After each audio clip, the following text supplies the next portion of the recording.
आज हम खस्ता बालूशाही बनाएंगे जिसके अंदर ढेरों परतें होंगी। हलवाई से भी ज़्यादा अच्छी खस्ता रस भरी बालूशाही हम लोग आज घर पे बनाएंगे। और इन बालूशाही को बनाने की एक खास ट्रिक मैं आपको बताऊंगी। तो चलिए देखते हैं बालूशाही कैसे बनाना है। तो दोस्तों, अगर आपको रेसिपी अच्छी लगे तो प्लीज़ वीडियो को लाइक शेयर और सब्सक्राइब करें और बेल आइकन भी प्रेस करें। तो बालूशाही को बनाने के लिए मैंने 2 कप मैदा लिया है। तो 1 कप मैदा पहले मैंने स्ट्रेनर में डाल दिया है, उसे मैं अच्छे से छान लेना है। इसके बाद मैंने दूसरा कप मैदा भी डाल दिया, इसे मैंने छान लिया है। तो मैदा छानने के बाद फ्लफी हो जाता है। इसमें हम जो भी चीज़ें मिलाते हैं तो अच्छे से मिक्स हो जाती हैं। तो 1 चुटकी नमक और आधी चम्मच से कम बेकिंग पाउडर ऐड करेंगे। तो बेकिंग पाउडर को और नमक को मैंने मैदा में अच्छे से मिक्स कर लिया है। इससे क्या होता है कि जो हमारी बालूशाही बनेगी काफ़ी खस्ता बनेंगी और नमक डालने से बालूशाही का टेस्ट इन्हेंस हो जाता है।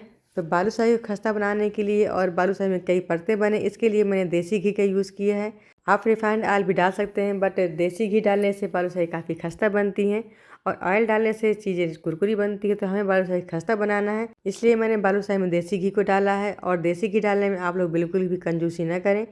तो घी को मैदा में अच्छे से मिला लेंगे, जिससे मैदा के एक एक रेशे में घी अच्छे से मिक्स हो जाए। और आप देख सकते हैं कि मैदा में बाइंडिंग आ चुकी है। मैंने एक लड्डू बनाया, बड़े बढ़िया से लड्डू बन गया है। तो 2 कप मैदा के लिए मैंने आधे कप घी का यूज़ किया है और घी भी अच्छे से मिक्स हो गया है। तो अब हमें यहाँ पर एक खास ट्रिक क्या करनी है कि मैदा का हमें डो नहीं बनाना है, इसको सिर्फ बांधना है और मैदा का एक एक रेशा जुड़ जाए, सिर्फ इतना ही इसमें पानी डालेंगे। तो मैंने 1 कप पानी लिया है और 1 कप पानी में थोड़ा थोड़ा पानी डाल करके इसमें मिक्स करना है। तो मैदे को हमें ना ही गूँथना है और ना ही इसको मसलना है, मैदे को सिर्फ बांधना है। मैदा एक जगह इकट्ठा हो जाए, बस इतना ही पानी डालेंगे। तो ये देखिए, मैदा में थोड़ा थोड़ा करके पानी डाला है और मैदा पूरा इकट्ठे हो गया है। तो मैंने 1 कप पानी लिया था और 1 कप पानी में आधा कप पानी बच गया, सिर्फ आधा कप पानी ही यूज़ हुआ है। तो मैदे को अगर हम लोग मसल देते हैं या फिर इसको गूँथ देते हैं तो इसकी परतें नहीं बनेंगी, डो बन जाएगा। और डो बनने में जब हम लोग बालूशाही को फ्राई करते हैं तो परतदार नहीं बनती है और ना ही खस्ता बनती है। तो मैदे को इकट्ठे करके मैंने बाउल में रखा है, ऊपर से प्लेट कवर कर दी है और 10 मिनट के लिए इसे रेस्ट पर रखेंगे। तो जब तक मैदा रेस्ट पर होता है तो मैं यहाँ पर चाशनी बना लेती हूँ। तो मैंने 1.5 कप चीनी ली और 1.5 कप चीनी के लिए मैंने पौन कप पानी लिया है, या फिर यूँ कहें जितना मैंने चीनी ली उसका आधा ही पानी लेना है। तो गैस का फ्लेम मीडियम करके और चीनी को बीच बीच चलाते हुए इसे मेल्ट होने देंगे।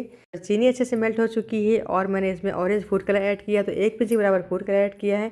तो आप फूड कलर की जगह केसर का भी इस्तेमाल कर सकते हैं। और 1 चम्मच मैंने इलायची पाउडर ऐड किया है। इससे क्या होता है कि जो हमारी बालूशाही बनेगी तो मार्केट वाले कलर में ही बनेगी और इसका टेस्ट और इसका जो फ्लेवर होगा तो बहुत अच्छा आएगा। और बालूशाही के लिए जो हम लोग चाशनी बनाते हैं तो ना ही ज़्यादा गाढ़ी होगी और ना ही ज़्यादा पतली होगी। अगर चाशनी पतली होगी तो बालूशाही सॉफ्ट हो जाएगी, और अगर चाशनी गाढ़ी होगी तो बालूशाही के अंदर तक रस नहीं जाएगा। इसलिए हमें बालूशाही की जो चाशनी हो ऐसी बनानी हो, चिपचिपी हो जाए, ना ज़्यादा गाढ़ी हो ना ज़्यादा पतली हो। तो आप देख सकते हैं कि जो हमारी चाशनी हो चिपचिप होने लगी और एक तार से कम तार बन रहा है इसमें। अब मैंने गैस का फ्लेम ऑफ कर दिया है और कढ़ाई को अलग कर देंगे, उसे ढक देंगे। और बालूशाही बनाने के लिए जो मैंने मैदा को बांध के रखा तो उसे भी देख लेते हैं। तो मैदा हमारा अच्छे सेट हो चुका है। इसको मैंने दोबारा से लगभग 10 सेकंड के लिए मैश किया है। मैदा से कि मैंने छोटा सा पोर्शन तोड़ा है, इसकी एक हमें बॉल बना लेनी है। तो जितना एक छोटा सा नींबू होता है तो उसी के बराबर मैंने पोर्शन लिया है और उसको मैंने चपटा करके पेड़ा बना लिया है। और जो पेन होता है तो पेन के जो पीछे वाला पार्ट होता है तो उसी से मैंने इसमें छेद कर दिया है। तो अगर आप चाहें तो आप उंगली से भी इसमें गड्ढा कर सकते हैं। बस आर पार छेद करने से क्या होता है कि बालूशाही जो दोनों तरफ से अच्छे से फ्राई होती है। तो अब मैं दूसरी बारी बालूशाही के लिए भी एक छोटा सा पोर्शन तोड़ लूँगी और उसी से मैं गोल गोल घुमाते हुए बढ़िया से परतोंदार बालूशाही बनाऊँगी। तो बाकी की सारी बालूशाही इसी तरह से बना लेनी है। तो पूरी बालूशाही हमारी बन चुकी है और बहुत ही बढ़िया बालूशाही बनी है। तो 2 कप मैदा में लगभग मैंने 15-16 बालूशाही बना ली है। तो अभी मैंने बालूशाही छोटी बनाई है, ज़्यादा बड़ी नहीं बनाई है, क्योंकि जब इनको फ्राई करेंगे तो कुछ बड़ी हो जाएंगी। तो बालूशाही को फ्राई करने के लिए मैंने कढ़ाई में रिफाइंड ऑयल ऐड कर दिया है। तो रिफाइंड ऑयल को हमें गर्म कर लेना है। और एक बात का हमेशा ध्यान रखना है कि जब भी बालूशाही को फ्राई करें तो उसके लिए जो हमें तेल गर्म करना है बिल्कुल धीमी आंच पर ही तेल गर्म करना है। इसका फ्लेम बिल्कुल भी हाई ना करें, वरना बालूशाही ऊपर से फ्राई हो जाती है और परतदार नहीं बनेगी। तो आपने देखा कि मैंने मैदा का छोटा सा टुकड़ा ऑयल में डाला है और वो जाके नीचे बैठ गया है। इसका मतलब है वो जो हमारा तेल है तो बालूशाही के लिए भी बिल्कुल परफेक्ट है। तो गैस का फ्लेम मैंने लो किया है और लो फ्लेम में ही हमें सभी बालूशाही फ्राई करना है। तो एक बार में कढ़ाई में जितनी बालूशाही बन सकती है उतनी मैंने डाल दी है। और बालूशाही का हमें लगभग 2 से 3 मिनट तक लिए बिल्कुल भी टच नहीं करना है। और आप देख सकते हैं इसमें हल्के हल्के बबल्स आने शुरू हो गए हैं। और जब बालूशाही अपने आप से ऊपर आ जाएगी तभी हमें इसे पलट देना है। तो बालूशाही कुक होते थोड़ी थोड़ी बड़ी हो गई है और इसका साइज भी थोड़ा सा बदल रहा है। अब इसी से हमें इसको पलट देना है। तो गैस का फ्लेम मैंने अभी लो ही रखा है, मीडियम नहीं किया है। और एक तरफ से बालूशाही फ्राई हो चुकी है तो मैंने सारी बालूशाही पलट दी है और यह कलर भी थोड़ा थोड़ा डार्क हो रहा है।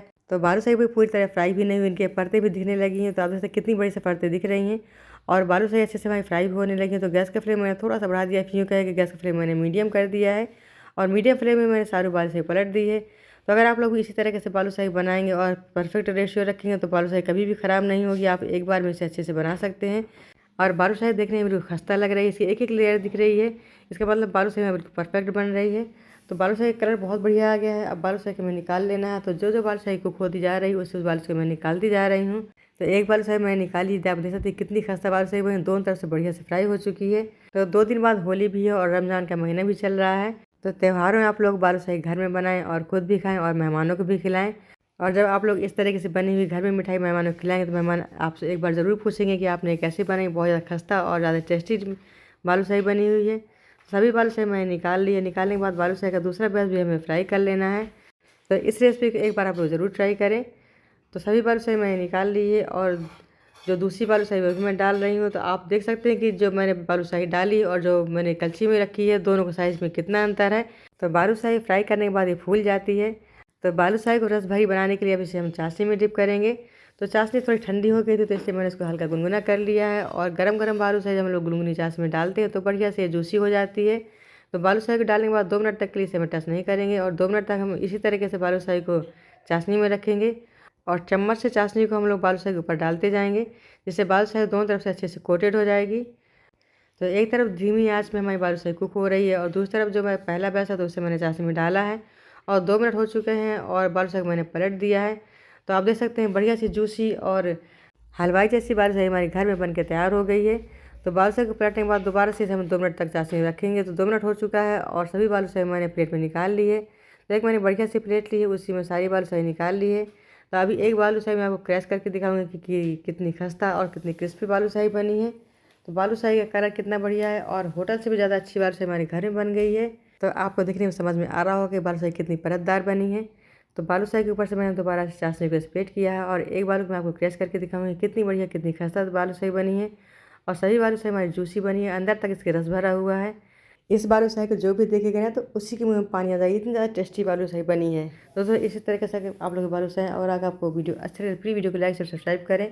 तो इसी तरह के नए वीडियो में नई रेसिपी सामने। तो नमस्कार दोस्तों, bye bye, take care, thanks for watching.